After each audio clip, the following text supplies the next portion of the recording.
Assalamualaikum warahmatullahi wabarakatuh. Perkenalkan, saya Fitri Haryani Harahap akan membawakan identifikasi permasalahan yang kami angkat dari mini riset dan rekayasa ide kami yang bertema tentang meningkatkan pembelajaran konsep dasar IPA melalui lingkungan alam sekolah.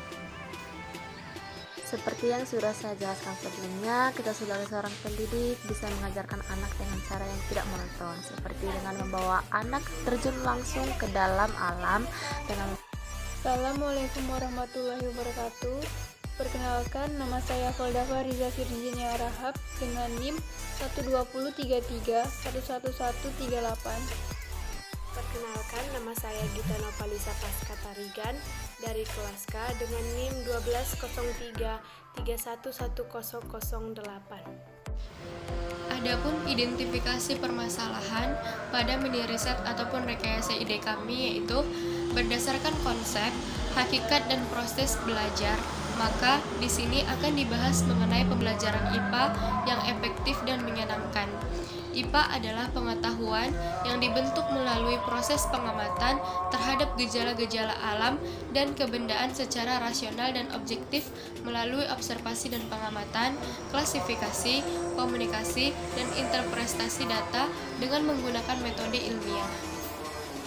Sedangkan hakikat IPA adalah proses prosedur pemecahan masalah melalui metode ilmiah. Produk yaitu berupa fakta, prinsip, teori, dan hukum, serta memiliki sikap ilmiah dalam kehidupan sehari-hari. Kemudian, dalam belajar harus terjadi proses dan pentahapan serta kematangan efektif bila didorong dengan motivasi berdasarkan kemampuan siswa melalui praktek atau mengalami secara langsung. Belajar harus bermakna dan melakukan belajar sendiri. Pembelajaran IPA harus dapat menjawab permasalahan-permasalahan yang terkait dengan fenomena gejala alam yang setiap saat akan selalu berubah. Dengan demikian, pembelajaran IPA tidak boleh terpisah dengan hakikat, yaitu terdapat proses di mana siswa harus melakukan pengamatan tentang gejala alam yang terjadi, yang selanjutnya harus dianalisis dan disimpulkan sebagai produk, dan juga harus terjadi internalisasi sikap ilmiah pada siswa. Kelemahan pembelajaran IPA yang kami temui pada wawancara ini bisa kita lihat dari identifikasi permasalahan yang dilakukan pada saat wawancara.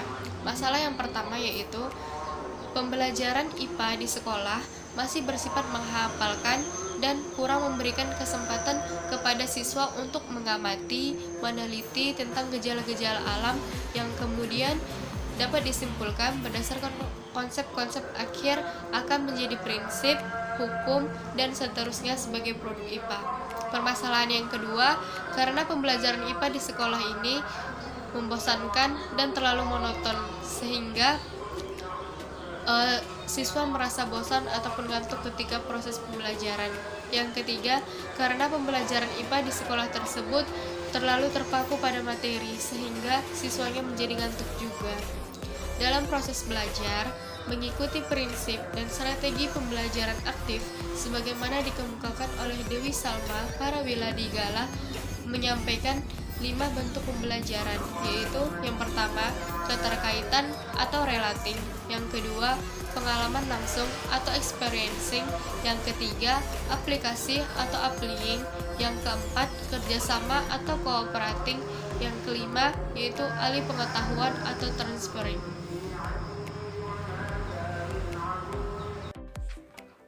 Perkenalkan, nama saya Fui Birhanti Pasaribu dengan NIM 12033111105. Di sini saya akan menjelaskan apa-apa saja yang menjadi solusi dari permasalahan yang dihadapi. Seperti yang dikemukakan oleh Dewi Salma Prawijaya yang menyampaikan 5 bentuk pembelajaran. Yang pertama itu ada keterkaitan atau relation, yaitu proses pembelajaran hendaknya ada keterkaitannya dengan bekal pengetahuan.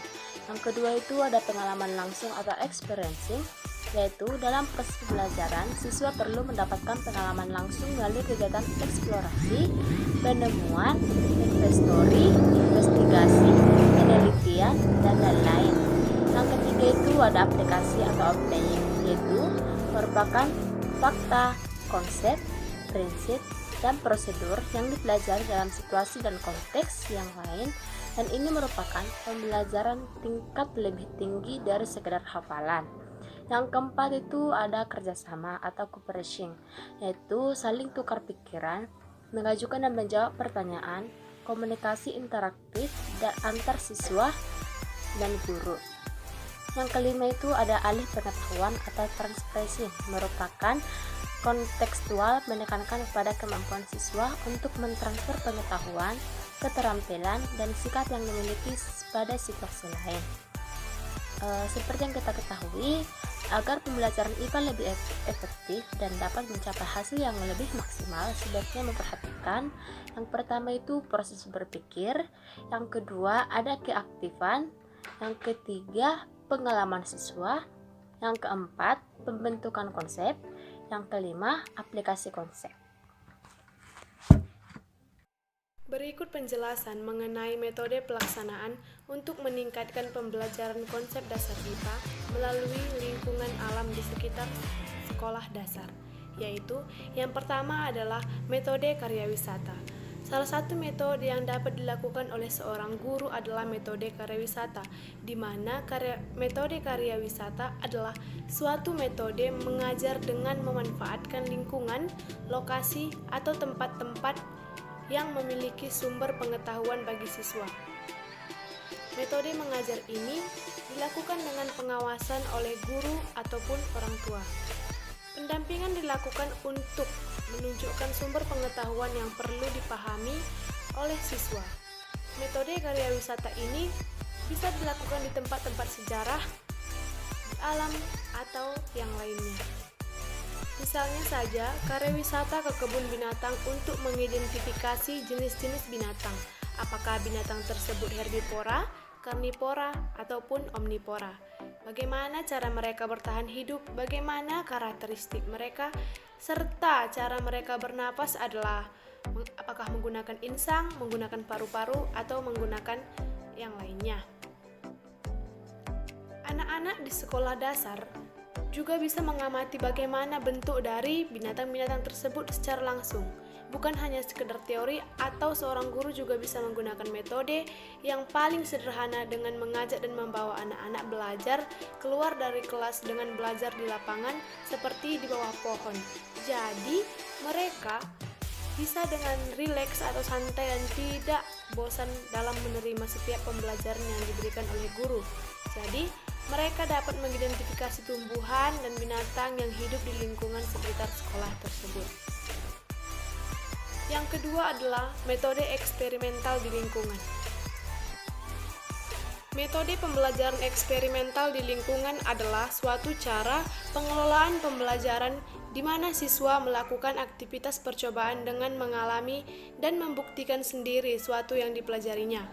Dalam metode ini, siswa diberi kesempatan untuk mengalami sendiri atau melakukan sendiri dengan mengikuti suatu proses, mengamati suatu objek, menganalisis, membuktikan, dan menarik kesimpulan sendiri tentang objek yang dipelajarinya dan yang diamatinya.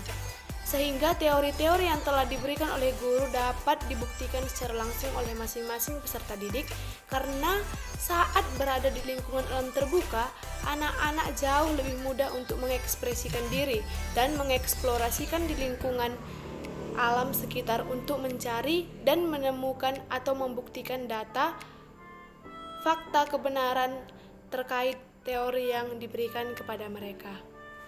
Karakteristik siswa sekolah dasar sebaiknya terus dikembangkan dengan memberikan fasilitas dalam pembelajaran.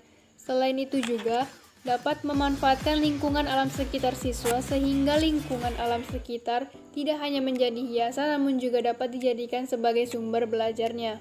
Sumber belajar yang terdapat di lingkungan alam sekitar sangat dekat dengan diri anak sehingga bukanlah hal yang asing jika anak ditugaskan untuk belajar melalui lingkungan alam sekitarnya. Dengan belajar melalui lingkungan alam, dapat memberikan pengalaman baru karena anak dapat belajar langsung bukan sekedar belajar di dalam ruang kelas saja yang terkadang kurang variatif dalam kegiatan pembelajarannya. Proses pembelajaran yang baik salah satunya adalah menggerakkan siswa untuk aktif dalam setiap pembelajaran. Salah satunya melalui pembelajaran langsung di luar kelas. Hal tersebut karena siswa akan belajar lebih optimal jika diberi pengalaman secara langsung yang dikaitkan dengan studi kasus yang dipelajari sehingga siswa menjadi lebih aktif setiap menemui proyek pembelajaran yang berhubungan dengan pengetahuan secara langsung. Pengalaman belajar langsung seperti yang diterapkan di sekolah dasar banyak memberikan pengetahuan bagi siswa karena siswa banyak belajar melalui pengetahuannya sendiri dan bukan hanya sekedar mentransfer ilmu dari guru kepada siswa. Selain itu, pada dasarnya siswa sekolah dasar memiliki sifat yang aktif dan mempunyai rasa ingin tahu yang tinggi. Karakteristik siswa jika dipadukan dengan pendekatan lingkungan alam sekitar, tentunya akan semakin mengembangkan pengetahuan, sikap, dan keterampilannya dalam proses pembelajaran. Siswa dapat aktif mencari metode atau materi pengetahuan dengan mandiri.